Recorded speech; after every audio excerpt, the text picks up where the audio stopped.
Satu, tentu secara hukum saya harus banding, Mas.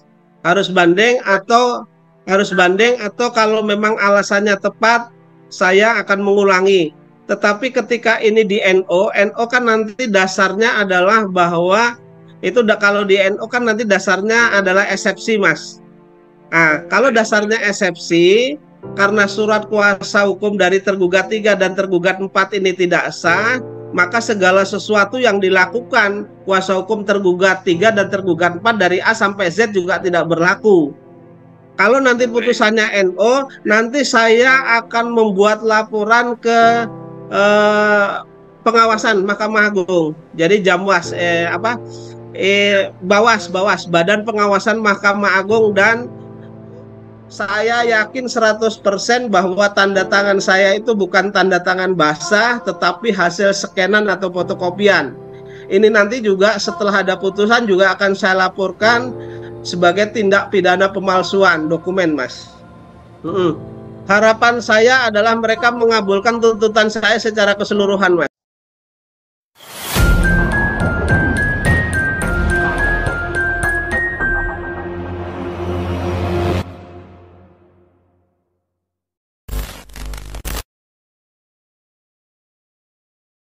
Ya, bismillahirrahmanirrahim. Assalamualaikum warahmatullahi wabarakatuh. Hari ini tanggal 9 Mei 2023, yang mana hari merupakan agenda sidang investasi batubara, ya, di mana Pak Zaini selaku penggugat melawan PT Adi Partner Perkasa dan juga Yusuf Mansur dan kawan-kawannya. Oke, saat ini saya sudah tersambung melalui Zoom dengan Pak Zaini Mustafa, ya, karena saat ini saya absen dulu, ya, sidang menemani sidang Pak Zaini. Kita langsung sapa beliau. Assalamualaikum Pak Zaini. Waalaikumsalam warahmatullahi wabarakatuh, Mas Haji. Ya, sehat Pak? Ya, alhamdulillah sehat, Mas. Ya, bagaimana Pak? Mas Haji sehat, Mas? Alhamdulillah Pak. Sidang hari ini bagaimana Pak? Ya, perkembangan sidang hari ini tadi berkaitan dengan perkara saya melawan Yusuf Mansur dan kawan-kawan. Itu hari ini agendanya adalah menyerahkan kesimpulan, Mas. Baik. Kemudian tadi sudah dilaksanakan sidang, kemudian yang datang saya sebagai penggugat, kemudian Yusuf Mansur sebagai tergugat 3, sedangkan tergugat 4 BMT Darussalam tidak datang. Namun acara sidang tetap dilanjutkan. Saya menyerahkan kesimpulan, kemudian tergugat 3 juga menyerahkan kesimpulan, Mas, begitu, Mas. Baik. Untuk pihak BMT ini tidak hadir, alasannya apa, Pak? Ya, Mas, kurang keras, Mas, suaranya. Ya, untuk pihak dari kuasa hukum BMT ini tidak menghadiri sidang, apakah memberikan alasan, Pak? Yang tidak menghadiri sidang adalah BMT, Mas, BMT Darussalam Madani. Ya, tidak. Ya, tadi kata kuasa hukum Yusuf Mansur katanya masih di jalan, padahal sidang sudah hampir jam 3, kan nggak mungkin di jalan, Mas. Oh, gitu. Jadi memang sengaja tidak datang, Mas. Memang ini kesengajaan tidak hadir gitu, Pak, ya? Ya. Baik. Jadi kesimpulannya Pak Zaini dari sidang selama ini, Pak, ya, dari awal sampai akhir ini bagaimana, Pak? Kesimpulan saya adalah dalil-dalil gugatan saya itu saya bisa membuktikan semua, Mas. Baik. Misalnya saya sebagai subjek hukum tentu saya buktikan bahwa saya mempunyai KTP, kemudian saya buktikan dalam persidangan. Kemudian berkaitan dengan Yusuf Mansur awal bisnis itu Yusuf Mansur presentasi, kemudian menjanjikan keuntungan, juga bisa saya buktikan dengan saksi. Kemudian tergugat 2 itu mengajak ke Kalimantan, bisa saya buktikan dengan foto dan keterangan saksi. Terus kemudian ada hubungan di antara tergugat 1, tergugat 2, dan tergugat 3 juga bisa saya buktikan dengan bukti tertulis. Ya, bukti tertulis. Kemudian berkaitan dengan saya memasukkan uang apa menyetorkan uang juga bisa saya buktikan dengan sertifikat investasi, Mas. Kemudian berkaitan dengan Wan Prestasi itu tergugat 4 sudah saya peringatkan karena saya setornya ke tergugat 4 sudah saya peringatkan dengan somasi dan itu bisa saya buktikan, Mas. Artinya semua dalil-dalil saya itu bisa saya buktikan begitu, Mas. Ya, termasuk dengan peran Yusuf Mansur sebagai seseorang yang melakukan presentasi ini juga Pak Zani buktikan dengan memberikan saksi-saksi ya Pak ya. Iya, betul betul, iya, Ya. betul. Kalau dari pihak dari tergugat Pak, dari pihak yang hadir ini, kuasa hukum Yusuf Mansur, Kalau kesimpulan ini kan para pihak tidak diberi, Mas. oh gitu. Cuman saya di dalam kesimpulan saya itu saya membahas bahwa eh, kuasa hukum Yusuf Mansur itu kan hanya membuktikan profil dari tergugat satu Ya, yang intinya di tergugat satu itu tidak ada Yusuf Mansur. baik, baik. Nah, di sana saya meminta kepada majelis hakim karena Yusuf Mansur kan tidak membuktikan identitas diri di persidangan, sehingga saya anggap bahwa pemberi kuasa tergugat 3 itu adalah fiktif, Mas, tidak ada orangnya. Baik, Atau bisa saja itu ditandatangani uh, oleh kuasa hukum sendiri. ya. Kalau kuasa hukum tidak bisa membuktikan yang memberi kuasa itu identitasnya ada, begitu. Baik, baik Pak Zani. Itu Mas. Jadi harapan saya karena itu karena tidak bisa membuktikan identitas, saya anggap bahwa subjek hukumnya fiktif Mas yang memberikan kuasa.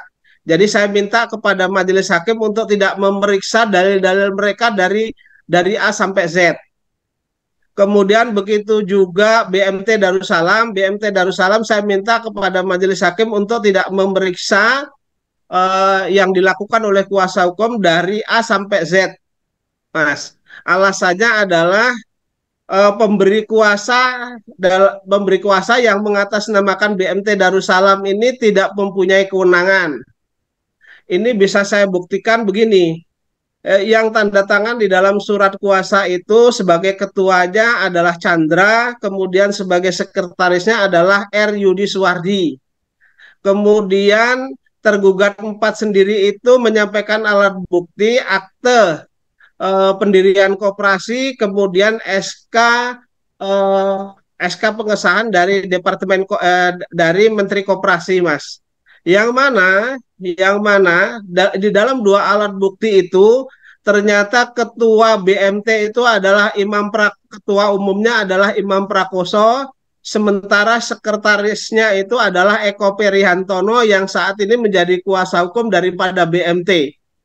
Nah, tentu tentu nanti setelah ada putusan akan saya tindak lanjuti karena si Chandra Dermawan kemudian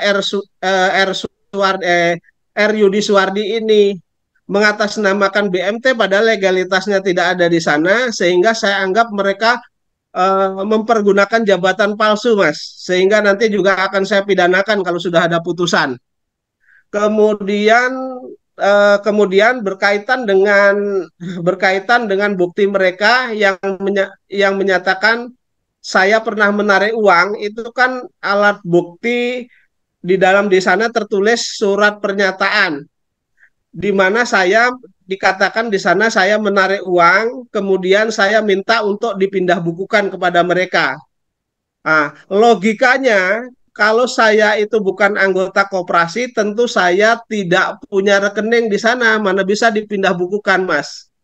Itu. Terus kemudian tanda tangan yang terdapat di dalam bukti T bukti T2 itu, surat pernyataan itu, saya yakin 100% bahwa tanda tangan saya itu bukan tanda tangan basah, tetapi hasil scanan atau fotokopian.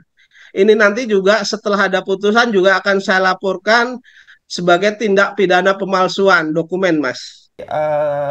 Harapannya seharusnya Pak, pihak majelis hakim ini tidak menerima dokumen-dokumen atau alat bukti yang diberikan oleh pihak BMT Pak ya, karena memang diduga palsu Pak ya. Semuanya tidak diterima, Mas, karena surat kuasanya menurut hemat saya tidak sah, baik itu tergugat 3 maupun tergugat 4, sehingga segala sesuatu yang dilakukan oleh kuasa hukum itu dari mulai A sampai Z itu eh, tidak di ini Mas, tidak diindahkan begitu, tidak harus dipertimbangkan ya. Baik, kalau kita melihat berbagai tuntutan-tuntutan ya dari kasus-kasus sebelumnya, misalkan kasus dalam perkara tabung tanah, batangan usaha, kemudian sebelumnya juga ada Meovidi. Ini semua pengadilan memberikan putusan NO, Pak. Nah, ini katakanlah Pak, ini bicara pahitnya Pak. Kalau misalkan hasil putusan nanti pihak majelis hakim memberikan putusan NO, nah nanti Pak Zaini apa yang akan dilakukan Pak? Satu, tentu secara hukum saya harus banding, Mas. Harus banding atau kalau memang alasannya tepat, saya akan mengulangi. Tetapi ketika ini di NO, NO kan nanti dasarnya adalah bahwa itu kalau di NO kan nanti dasarnya adalah eksepsi, Mas. Nah, kalau dasarnya eksepsi, karena surat kuasa hukum dari tergugat 3 dan tergugat 4 ini tidak sah, maka segala sesuatu yang dilakukan kuasa hukum tergugat 3 dan tergugat 4 dari A sampai Z juga tidak berlaku. Kalau nanti putusannya NO, nanti saya akan membuat laporan ke pengawasan Mahkamah Agung. Jadi Jamwas Bawas Badan Pengawasan Mahkamah Agung dan Komisi Yudisial, Mas. Akan saya laporkan, Mas. Begitu hakimnya akan saya laporkan. Oke. Tetapi Pak, kalau misalnya Pak, ini harapannya kita semua, tentunya pihak majelis hakim mengabulkan gugatan Pak Zaini. Nah, nilai nominal gugatan Pak Zaini kan juga cukup besar Pak, lumayan besar Pak. Nah, kalau misalkan Pak, ternyata majelis hakim mengabulkan gugatan Pak Zaini. Nah, ini akan digunakan untuk apa nih Pak? Jadi begini, sesuai dengan yang saya omongkan, jika itu dikabulkan dengan dikabulkan cukup besar lah ya, miliaran, tentu tidak akan saya makan sendiri sebagaimana janji saya terdahulu, Mas. Akan saya gunakan untuk kepentingan umat. Ya, nanti saya pertimbangkan umat yang mana kira-kira yang harus kita sumbangkan ke sana atau kita pakai ke sana. Setidak-tidaknya mungkin saya punya modal untuk membantu teman-teman yang lain memperjuangkan hak-hak yang lain, korban-korban yang lain yang merasa ditipu oleh Yusuf Mansur, Mas. Baik. Ya. Sebagai modal perjuangan setidak-tidaknya, Mas, begitu. Ya. Ini, alhamdulillah Pak, ini sekarang sidangnya sudah memasuki tahap akhir, tinggal 1 kali sidang putusan Pak ya. Putusan, betul. Kapan Pak? Rencananya Pak, jadwalnya Pak? Putusan tadi majelis hakim itu menunda sampai dengan 1 bulan, jadi 4 minggu karena menurut majelis hakim mereka harus banyak buat putusan sehingga ketika ditunda 2 minggu takutnya nanti belum selesai, ya sudah kita cari waktu yang lapang saja 4 minggu ya begitu. Jadi 6 Juni 2023 Mas. 6 Juni Pak ya. Oke Pak, terakhir Pak, harapan Pak Zaini ya kepada majelis hakim terhadap pembacaan putusan sidang nantinya Pak. Harapan saya adalah mereka mengabulkan tuntutan saya secara keseluruhan, Mas. Ya. Oke, itu saja Pak. Baik itu saja. Yang tidak sedikit Mas saya sisipkan, Mas, yang tidak kalah penting adalah dukungan dari masyarakat ya. Sanksi sosial dari masyarakat terhadap Yusuf Mansur ini. Karena ini kan sudah nyata korbannya, netizen bisa cek nanti ke Masjid Darussalam, bisa minta ketemu, bisa temuin saya, nanti saya temukan dengan korban-korban yang lain bahwa bisnis batu bara yang diawali oleh presentasi Yusuf Mansur dan dipresentasikan Yusuf Mansur ini adalah real adanya atau nyata, Mas. Kemudian beberapa perkara yang saya pegang ini para karyawan itu yang sudah dibuat dadingnya juga tidak dipenuhi sampai dengan 3 kali, Mas. Berarti Maret, April, Mei ini tidak dipenuhi. Sehingga saya minta masyarakat juga memberikan sanksi sosial berupa boykot seluruh usaha Yusuf Mansur, Mas. Hanya itu harapan saya terhadap masyarakat, Mas. Baik. Jadi harapan Pak Zaini terlepas dari apa hasil putusan sidang nanti ya, harapan Pak Zaini masyarakat ikut membantu dengan memboikot segala macam bisnis dari Yusuf Mansur Pak ya. Ya, betul. Tidak hanya membantu saya, Mas, tetapi juga membantu korban-korban yang lain, misalnya Di korban batu bara ini kan ada 250 orang, kemudian umroh merdeka hampir 7.500 orang, kemudian karyawan yang sudah saya perjuangkan 4 orang, kemudian tabung tanah, kemudian patungan hotel dan lain sebagainya. Itu kan jumlah korbannya banyak, Mas. Jadi saya kira kalau kita bergerak memberikan sanksi sosial, baik itu dari korban, kemudian keluarga korban, kerabat korban, kemudian masyarakat Indonesia, insya Allah nanti Yusuf Mansur segera bertobat, Mas. Baik, baik. Jadi Ya. sanksi sosial ya dengan boykot ini.